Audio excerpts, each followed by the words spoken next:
This is Rock and Roll English. Real people, real English. Here's your host, Martin Johnston. Hello everyone and welcome to another episode of Rock and Roll English. Episode number 320, I believe. I've had a bit of difficulty with episode numbers at the moment. When you have two small children, it's actually difficult to do the most basic things like counting, believe me, okay? So apologies for the confusion with episode numbers, but anyway, let's get on to today's episode where we have a very special guest. Remember, I said we're going to do a podcast every week. This is one of like the bonus episodes. And we speak to someone who has been on the podcast before. You will hear about that in the conversation. And a wonderful human being, I must say. And she talks to us about coaching. Okay? What is coaching and why people need it? Because it's a big thing now, isn't it? You see everyone saying, like, I'm an English coach, I'm a speech coach, I'm a something coach. So, Sophia, our guest, who is a qualified coach, talks to us about coaching. And I, like usual, share quite a lot of my experience and how I am also working with a business coach and things that I have learned, etc., etc. Now, there were a few small problems with the audio, so audio quality is definitely not to the usual levels, but as I say, when this happens, it's a good thing. It's just training your ears, okay? Because when you're in the pub and you're listening to people talk, it's very unlikely you're going to be hearing really crystal clear audio, okay? So every now and again, you may hear one of these Rock and Roll English episodes where the audio is not to the usual standard. But as I said, it's a good thing, okay? So anyway, I am going to stop talking now. Here is the episode. I will speak to you very briefly at the end. Happy listening.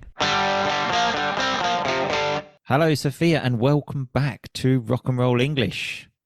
Hi, Martin. Thanks for having me back again. I feel like a VIP. Well, you are. In fact, you are still well remembered for your time on Rock and Roll English, mainly for having, I think, was it the best arse?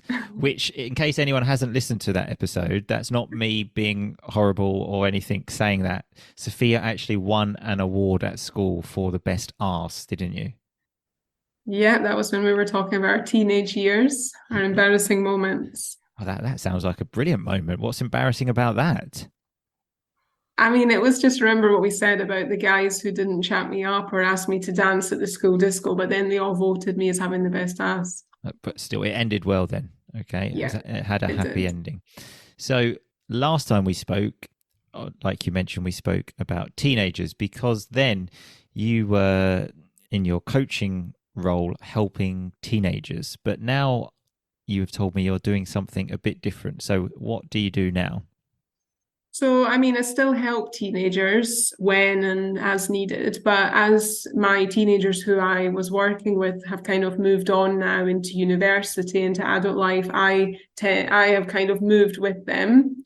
So now I'm still doing coaching work, but I'm working with companies, doing executive coaching, and I'm also working in career coaching, helping people, for example, prepare for interviews or making career decisions, changing fields, for example. So I suppose we could call it more transformational coaching. So it's not just with teens and it's not just with one age group. It's a bit more general now. Right. Okay. So the whole coaching thing is still, I think, quite new and it's, I think, growing. Now, for some people that maybe don't understand it, so what are the benefits of having a coach then? Why is coaching important? So, yeah, I mean, I'll start with what I don't like about the word. It's like, I don't know if you found this, Martin, but like when you open Instagram, like it's like everyone is suddenly a coach and you just see this word like just everywhere and just thrown about. And it's like, okay, what is coaching? I think it's best to talk about what it's not. Okay. So like, it's not therapy, it's not giving advice, it's not shouting motivational quotes at someone, it's not telling people what to eat, but it's like, imagine it like we're in a car together, okay? And I'm the coach, I'm the passenger, and you're the driver. Uh-huh. And okay, I've got the map. Well, I mean, I open my hands like I've got the map, like a paper map, showing my age there. Right, okay, Google Maps. And I can guide you, okay, I can tell you the direction that we're meant to be going in, but at the end of the day, you're behind the steering wheel, so you make that final decision where you're going to go. So I can say to you, take the next right, but you could maybe take the first right or the third right, for example. Mm-hmm. So it's like we're on a journey together. But in the end, it's you making the decisions. And a coach is there to help bring out a level of awareness. And it's based on the principle that we've already got the answers within. It's like we already know, but we're not aware of it. So through my questions and my active listening, I'm going to help you become aware of what you're not aware of, to then go and make those decisions and take action. It's very action focused. Interesting. And that actually reminds me of a coach I worked with. And now you said that, it really reminded me of how I made one of the biggest decisions in my life of coming back to England to leave Italy, because I was telling her that I wasn't sure about what to do. And I remember she said, if you flipped a coin, for example, heads is remain in Italy, tails is return to England, on which one would you be a bit disappointed? And I thought I would probably be a bit disappointed if it was remain in Italy. And that conversation was almost the driving force behind making that big decision. Just that one tiny 5-minute conversation made me realize that, oh, actually, no, I think I do want to go back, at least try it. So like you said, answers being within. Yes, Totally. I totally agree. So you said you've been working with companies. So I imagine lots of people listening to this podcast work for companies. So tell us, for example, what exactly you have done and how you can help people, because maybe other people would like to find a coach and think maybe I could be helped in this way too. So tell us how you help people working for companies. Well, I mean, working with big companies, it's working through problems that exist within the team, within the company as a whole, Right. and looking through solutions together. But another thing that I've been doing is working individually with members of teams, for example, in the education field, so in a school, for example, and working individually with those members of staff. And everyone's on their own path. And what I really loved about that, working with the members of staff in the school, is that everyone was on a different journey, dealing with different problems. So, for example, with one member of staff, we were doing career coaching, so doing interview skills because they were preparing for a promotion. With another member of staff, we were working on difficult conversations. So she actually wanted to go and have this very tricky conversation with her manager. And so we rehearsed that together, and all sorts of stuff came out, like what was blocking her, low self-esteem came out. So, someone comes to you with one thing, but then through questioning and conversation, a whole other thing comes out, and we find out what's really the root of the problem. Right. Okay. So your main role then would be with questions, yeah? So to to get this out of them, yeah? Yeah, that's what I mean. It's not giving advice. So when I'm on Instagram and I see these people, shouting advice at you, and, nothing against motivational speeches, I do listen to them sometimes, but coaching is 90% listening and 10% talking, 80-20 maybe. Any coach who's talking more than that, I wouldn't consider that pure coaching. Absolutely, yeah. Like you said, it has become a kind of buzzword now. Totally. Hasn't it? So for example, English teacher, English coach, that sounds so much better, I suppose. I've seen communications coach and lots of different things like this.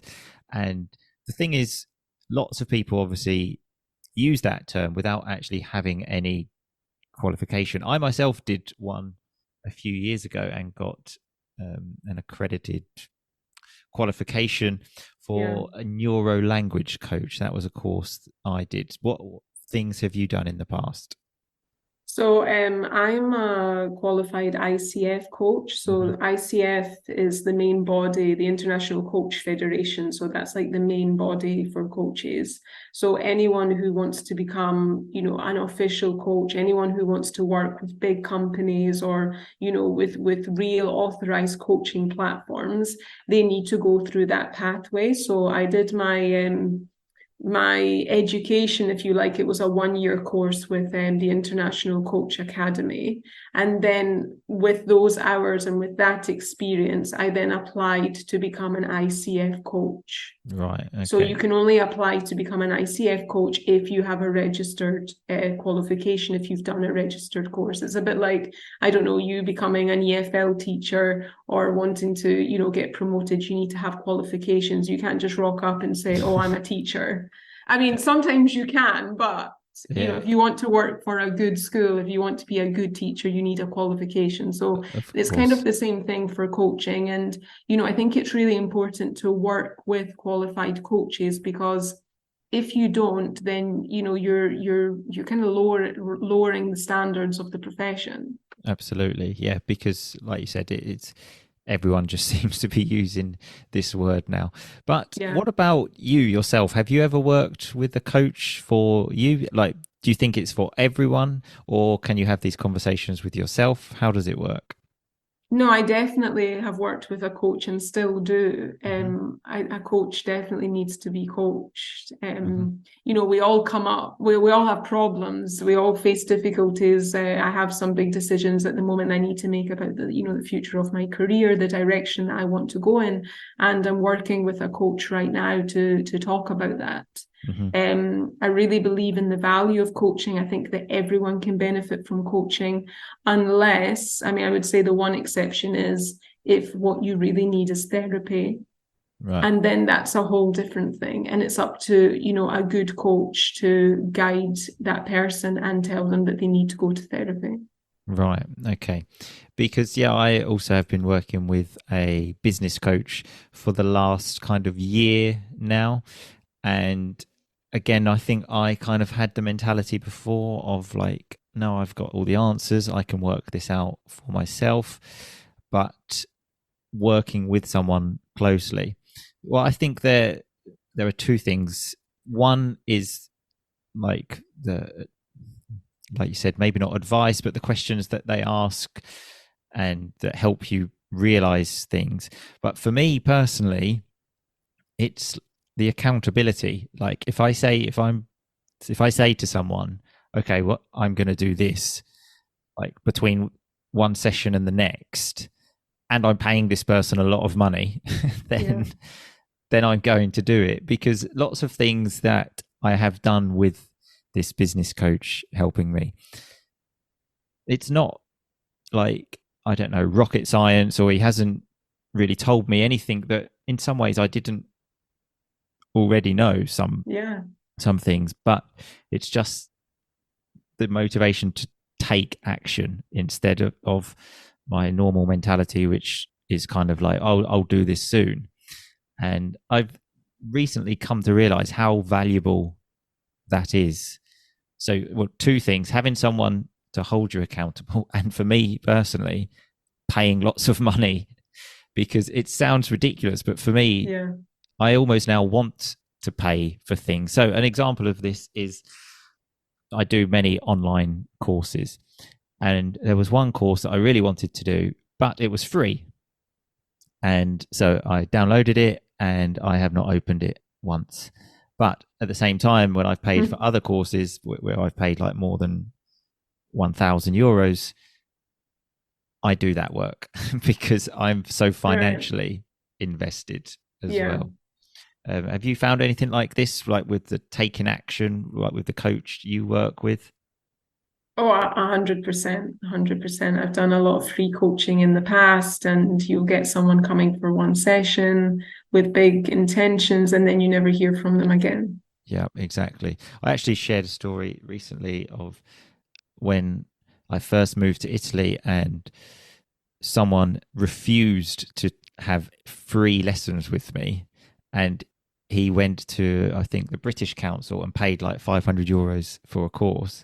Right. I was saying to him, like, what are you doing? And he said to me, but if I do the free lessons with you, then I know I won't do it. So I'm going there because I know I will. And that was the first time that mentality I'd ever heard that. And I thought he was crazy. But now I can really see that. You've experienced it for yourself. So how many sessions do you normally have with someone? How does it work? It really depends on the person, because some people want to have a session every week. They feel that they need that level of accountability, for example, and there's lots of things that they want to do. Other people will say to me, no, I want to see you every 2 weeks because I want time to work on, if I've got to have a difficult conversation, I want to have that, and then I'll come back to you. Some people, it's an ongoing thing. Other people, it's a short thing, like maybe a couple of months together. And then, they've got the awareness that they needed and they move on. Right. So it's a really flexible thing. But I would say that, there should be a minimum number of times that we see each other for anything, to really happen. I wouldn't recommend just one coaching session unless it's a friend who says, look, Sophia, I need coached on this problem. Can we talk about this? Right. Okay. And you do these things online, face to face? So working with the school, that's face-to-face coaching, but most of the coaching I'm doing nowadays is online, especially since the pandemic. It's opened up this whole new arena, shall we say, and being able to work with more people. So the online coaching is working really well. Right. Okay. So let's also talk about career coaching, because this, I think, is something very undervalued, because I think you prepare all of your life in some ways to get a job with education. But the strange thing is no one ever kind of teaches you how to actually get the job. And by that, I mean filling out the application, going through the interview process.